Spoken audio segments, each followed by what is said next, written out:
بسم اللہ الرحمن الرحیم۔ اللہ کے نام سے شروع جو نہایت مہربان رحمت والا ہے۔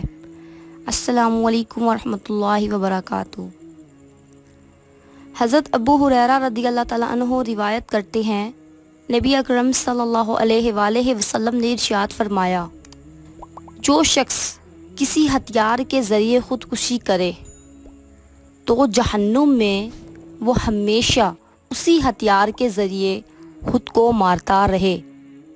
جو شخص زہر پی کر خودکشی کر لے وہ جہنم میں ہمیشہ زہر پینے کے عذاب میں مبتلا رہے گا، اور جو شخص پہاڑ سے کود کر خودکشی کرے تو وہ جہنم کی آگ میں ہمیشہ چھلانگ لگاتا رہے گا۔